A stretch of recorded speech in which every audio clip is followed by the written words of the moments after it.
They told him gold mining was a lost art, that only idiots pursued dirt and dreams in the icy wastes of the Yukon. But Parker Schnabel? He wasn't pursuing gold. He was pursuing something more. And now, he's discovered it. A strike so enormous, it could potentially redefine his legacy. Gold mining is not for the faint of heart. It's a domain governed by grit, gamble, and the never-ending drone of machinery ripping through wilderness. But for Parker Schnabel, it's more than a job. It's a mission. Something that began as a kid's curiosity and turned into an all-consuming passion.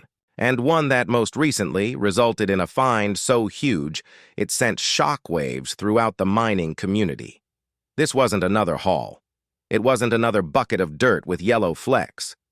It was a near-mythical, rare strike. Something veteran. Miners spend their whole lives dreaming of and frequently die without ever laying hands on. For Parker, it's not about showing off wealth. It's about what this gold represents. Validation. Confirmation that all the back-breaking hours, all the sleepless nights, all the impossible risks were worth it. Reality television has a tendency to make things glamorous. But Discovery Channel's hit show Gold Rush strips it bare. Filmed in the harsh landscape of Dawson City, Yukon, it depicts miners battling time, landscape, and sometimes themselves. Amidst that mayhem, one name has been prominent since day one: Parker Schnabel. From a shy teenager on television to one of the most tenacious individuals in contemporary gold mining, Parker's path has been anything but ordinary. He didn't ease into fame. When Gold Rush premiered in 2010, Parker was just a kid. He showed up in a few episodes, barely enough to suggest he'd become a staple of the show. But behind that youthful face was a work ethic and focus that rivaled men twice his age. And it didn't take long for audiences and producers to see that this wasn't just another supporting character. This was someone with a story to follow. Alaska molded him. Raised and born in the rugged environment, Parker learned to appreciate nature, not merely endure it. His childhood was not spent playing video games and strolling through shopping malls. His was spent hiking snow-covered trails, ice skating on frozen rivers, and hunting excursions that filled his family's freezer. For years, they hardly ever had to purchase meat. And Parker? He was proud of it. Still is. But soon, the thrill of the chase was replaced by something even more heady. The smell of gold hidden beneath old earth. The change wasn't overnight, but it was unmistakable. That same passion he once reserved for hunting now smoldered for mining. The earth had secrets, and Parker was determined to be the one to unearth them. Now, he's more than a miner. He's a full-fledged force in the business, bringing in an estimated $20 million annually. Not bad for someone who, a few years back, was running a small family mine as a teenager. That mine, Big Nugget, was not just a business. It was a legacy. His grandfather, John Schnabel, had cut it out of raw wilderness. And by the age of 15, Parker was already running the show. While other children his age were worrying about prom or video games, Parker was operating machinery, overseeing crews, and making actual-world decisions. It wasn't always glamorous. It was long days, busted equipment, and hard decisions. But he never backed down. And when a production crew caught wind of his hustle, they saw a story worth telling. They continued to return. Year after year, the cameras rolled. And Parker? He continued working, continued learning, continued developing. When he was 19, he took the gutsy decision to bid farewell to Big Nugget and make his own mark in the huge, unforgiving Klondike. It was a risk most veteran miners would never take. But Parker possessed something they didn't: momentum, youth, and unwavering determination. The Klondike doesn't discriminate. It consumes dreams and bank balances with the same ease. To dig up just 1 ounce of gold, about $1,500 worth, takes hauling enough dirt to fill a half-Olympic-sized swimming pool. Gas alone can run a miner $2 million or more per season. And still, Parker didn't flinch. He pushed on, invested, and believed.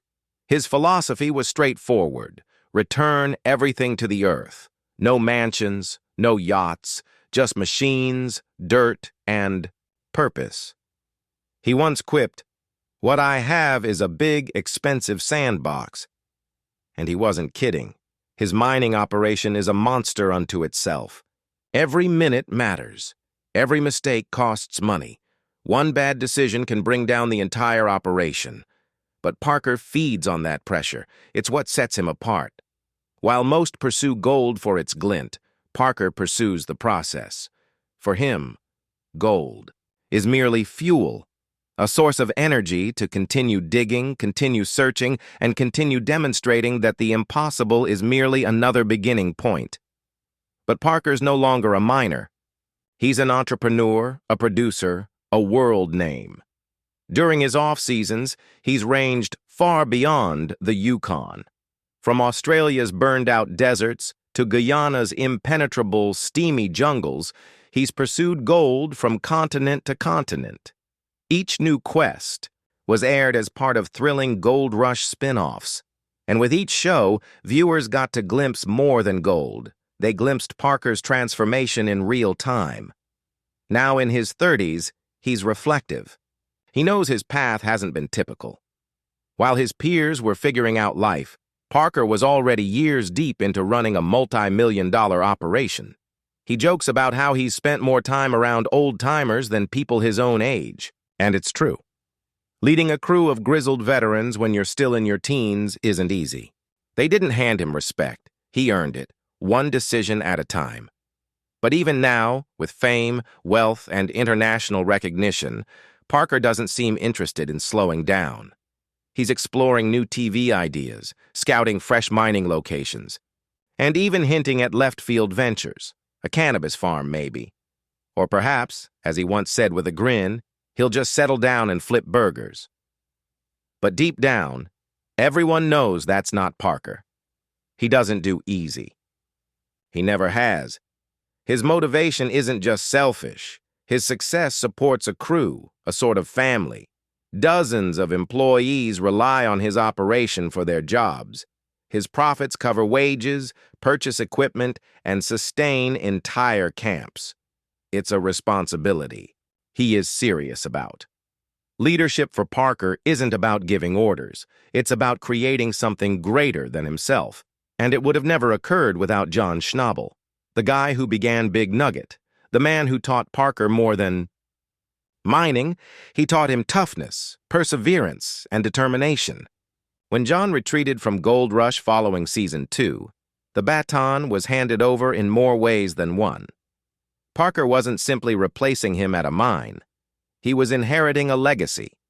And when John died in 2016 at 96, it wasn't an individual loss. It was the closing of a chapter. But Parker didn't break. He respected his grandfather in the only way he could, by working harder, digging deeper, and pushing further. Every gram of gold he's excavated since then bears a piece of that heritage. And every audience member who watches Parker sees beyond the mining. They witness a tale of growth, grit, and a young man who refused to compromise. Parker Schnabel might have begun as a child on a show, but now he's the show. A representation of ambition, grit, and the untamed beauty of pursuing something greater than yourself. And with this new jackpot, he's not only altering the game, he's redefining the rules. He could have taken the easy path, college, ease, a life of his grandfather's making. But Parker Schnabel, he gave up assurances, wagered everything on mud and diesel, and constructed an empire from scratch. This is more than gold mining. This is legacy in action. Before he was a millionaire, before his mug was plastered on billboards and cable TV ads, Parker Schnabel had one guiding light: his grandfather, John. John Schnabel was not merely a miner. He was a giant in a humble, weathered package.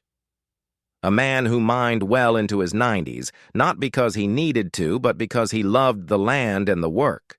That passion, that unbreakable determination, left a mark on Parker 1,000 times deeper than a vein of gold. John contributed, beyond life and instruction. He provided Parker with choices, genuine ones, a secure home, a life mapped out and paid for. There was a college fund set aside since the day of his birth. Parker could have ridden along into a life of ease, graduated, and followed a different path. But the classroom never beckoned to him the way the Klondike did. Instead, he did something few would even dream of. He cashed out his whole education fund, shoveled it all into his fantasy. With every season that passed, Parker didn't merely dig gold. He dug confidence. He developed in skill, in vision, and in leadership. The shy teenager with keen eyes and a tighter jawline became a determined, unbreakable force. And the man who observed that metamorphosis most intently, John, wasn't merely proud. He was awed, but Parker never stored up his success. He spread it around. Online, he interacted one-on-one with fans. With social media and live Q&As, he dropped the veil, revealing the man behind the hard hat. In one memorable session in 2017, he talked candidly about the pressure, pride, and pain of his journey, from the devastating loss of his grandfather to the monumental duties of being the captain of a mining crew. That interview wasn't a PR stunt. It was Parker being real, unvarnished, vulnerable.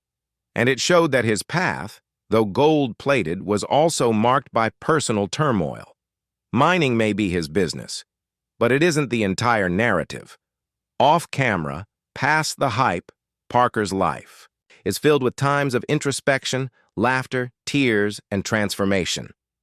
One tale he told lingered, not the millions, not the equipment. It was about a small,